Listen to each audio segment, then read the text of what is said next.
दोस्तों, बीजेपी खुद को सनातन धर्म का सबसे बड़ा ठेकेदार समझती है, लेकिन इनके नेताओं से जरा सा भी आउट ऑफ सिलेबस सवाल पूछ लो तो इनकी सिट्टी पिट्टी गुल हो जाती है।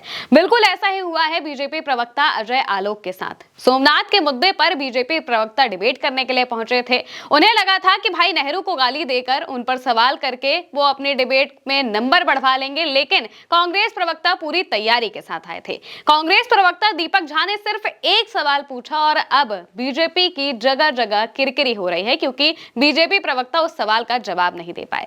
कांग्रेस प्रवक्ता ने सिर्फ एक सवाल किया कि चलिए, आप इतनी धर्म की राजनीति करते हैं, आपको धर्म के बारे में दुनिया भर का ज्ञान है, आप धर्म के लिए सबसे ज्यादा काम करते हैं, आपकी पार्टी सबसे बड़ी सनातन धर्म की ठेकेदार है, तो आप 12 ज्योतिर्लिंगों के नाम बता दीजिए। सिर्फ इस एक सवाल पर बीजेपी नेता का मुंह बन जाता है और वो चुपचाप खड़े रहते हैं या फिर नेहरू को बार बार कोसते रहते हैं। इसके अलावा वो कोई जवाब नहीं दे पाते हैं। पूरी डिबेट में उन्होंने नहीं बताया कि आखिर 12 ज्योतिर्लिंगों के नाम क्या हैं। बार बार कांग्रेस के प्रवक्ता दीपक झा उनसे सवाल करते रहे, यहां तक कि जो एंकर हैं उनसे भी कहते रहे कि आप बस एक सवाल इनसे पूछ लीजिए, इसका जवाब वो मुझे दे दे, मैं मान जाऊंगा कि भाई ये सही है, हम गलत है। लेकिन बीजेपी प्रवक्ता इस सवाल का जवाब नहीं दे पाते हैं, 12 ज्योतिर्लिंगों के नाम नहीं बता पाते हैं। और इसके बाद कांग्रेस के प्रवक्ता दीपक झा बाकायदा जिस श्लोक में 12 ज्योतिर्लिंगों के नाम है, वो पूरा श्लोक टीवी पर सुनाते हैं और बताते हैं कि ये सब इतना नहीं जानते हैं, लेकिन राजनीति इन्हें धर्म के नाम पर ही करनी है।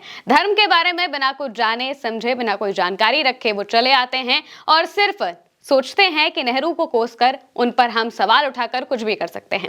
दरअसल बीजेपी अब एक नया मुद्दा लेकर आई है। राम मंदिर के मुद्दे पर उसने सोचा था कि वो उत्तर प्रदेश में अपने नंबर बढ़ा लेगी, लेकिन 2024 में ये मुद्दा उसे उल्टा ही पड़ जाता है। 2024 के लोकसभा चुनाव में उत्तर प्रदेश में बीजेपी का क्या हाल हुआ है, ये सबने देखा है। अयोध्या में जो हार मिली है वो बीजेपी आज तक भुला नहीं पाई है और लोगों के मन में भी अचानक से आ जाता है कि भाई अयोध्या हार गए। और अब बीजेपी सोमनाथ के मुद्दे को लेकर आई है। 2 दिन पहले ही प्रधानमंत्री नरेंद्र मोदी पहुंचते हैं सोमनाथ, वहां पर जाकर पूजा अर्चना करते हैं।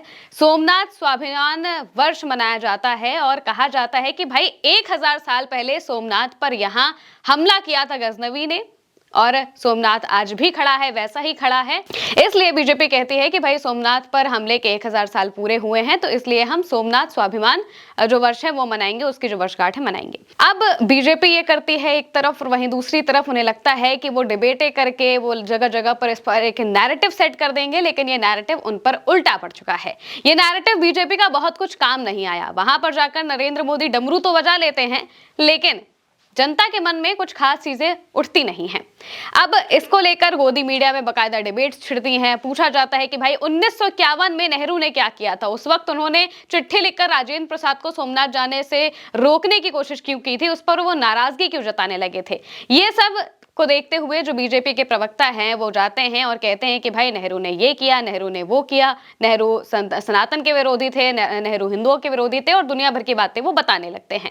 लेकिन इस बीच कांग्रेस प्रवक्ता सिर्फ एक सवाल पूछ लेते हैं कि भाई ठीक है, आप हिंदुओं के सबसे बड़े ठेकेदार हैं, आप सनातन के सबसे बड़े ठेकेदार हैं, आप एक सवाल का जवाब दे दीजिए, कह दीजिए कि भाई 12 ज्योतिर्लिंगों के नाम क्या हैं। बीजेपी प्रवक्ता पूरी डिबेट में सिर्फ नेहरू को कोसते रहे, सिर्फ 1951 में हुई बातों का जिक्र करते रहे, लेकिन आज के वक्त में क्या स्थितियां हैं इस पर कोई बात नहीं करते हैं। कांग्रेस के प्रवक्ता इस बात को कहते हैं कि ठीक है भाई, जो पुरानी चीजें थी वो हो गई, आप आधा सच बता रहे हैं, आधी चीजें कर रहे हैं। मौजूदा वक्त में हम आपसे सवाल पूछ रहे हैं, इस सवाल का आप जवाब दे दीजिए। लेकिन इसका कोई जवाब बीजेपी प्रवक्ता के पास नहीं होता है और इसी वजह से वो लगातार ट्रोल भी हो रहे हैं। एक्स पर लगातार इसको लेकर जो पोस्ट है वो सामने आ रहे हैं, लोग सवाल उठा रहे हैं और जाहिर तौर पर बीजेपी के प्रवक्ता को और बीजेपी की इस धर्म वाली राजनीति को ट्रोल करते हुए दिखाई दे रहे। इसको लेकर जो प्रवक्ता है दीपक झा वो भी पोस्ट करते हैं। उन्होंने लिखा, सनातन के आराध्य स्वामी विवेकानंद है, भाजपा ये जानते हैं कि 1951 में क्या हुआ था, सोमनाथ के नाम पर राजनीति भी कैसे करनी है, नेहरू को गाली कैसे देना है, इनको सब पता है। लेकिन इन काल नेमी से पूछ लीजिए कितने ज्योतिर्लिंग हैं, इनकी बत्ती गुल सनातनी होने का ढोल फट जाता है। इसके बाद ही लगातार जो लोग हैं वो जैसे ही इस डिबेट को सुनते हैं तो इसके बाद वो पोस्ट करने लगते हैं। आशुतोष लिखते हैं, जिन्हें 12 ज्योतिर्लिंगों के नाम नहीं पता वो हिंदू हिंदू की बात करते हैं। संतोष यादव लिखते हैं, आज अंजना जी की डिबेट में कांग्रेस प्रवक्ता दीपक झा ने भाजपा प्रवक्ता अजय आलोक को तगड़े से रगड़ दिया। भाजपा प्रवक्ता 12 ज्योतिर्लिंगों के नाम नहीं बता पाए। इन लोगों को कुछ पता है नहीं, धर्म के नाम पर राजनीति करते हैं। सूर्या समाजवादी लिखते हैं, बीजेपी प्रवक्ता अजय आलोक 12 ज्योतिर्लिंगों के नाम नहीं बता पाए, मुंह बन गया। बीजेपी वाले धर्म के नाम पर केवल राजनीति करते हैं, इन्हें धर्म से कोई मतलब नहीं है। सौरभ भारद्वाज लिखते हैं, भाजपा के नकली हिंदुत्व का live test, he was clueless about names of 12 Jyotirlinga. BJP spokesperson Ajay Alok fails his Hindutva test on live TV. Dinesh Purohit लिखते हैं, भाजपा प्रवक्ता को 12 ज्योतिर्लिंगों के नाम तक पता नहीं है और चले हैं धर्म का ठेकेदार बनकर हिंदुओं और सनातन संस्कृति को बचाने। एमएच अंसारी लिखते हैं, बीजेपी प्रवक्ता अजय आलोक के साथ संबित पात्रा वाला मोमेंट हो गया। कांग्रेस प्रवक्ता दीपक झा ने 12 ज्योतिर्लिंगों के नाम बीच डिबेट में पूछ लिए और अजय आलोक बता नहीं पाए। इस तरह से लोग लगातार अजय आलोक को भी ट्रोल कर रहे हैं और बीजेपी की जो ये धर्म वाली राजनीति है इस पर भी सवाल उठा रहे हैं और इसको ट्रोल करते हुए दिखाई दे रहे हैं। दरअसल बीजेपी सोमनाथ का मुद्दा इसलिए उठाना चाह रही है क्योंकि वो जानती है कि भाई हर कोई उनसे सवाल पूछेगा, क्योंकि इस साल 2026 में भी और 2027 में भी कई जगहों पर चुनाव होने हैं। 2026 में तो पश्चिम बंगाल का चुनाव आ ही रहा है, महज कुछ महीनों दूर है।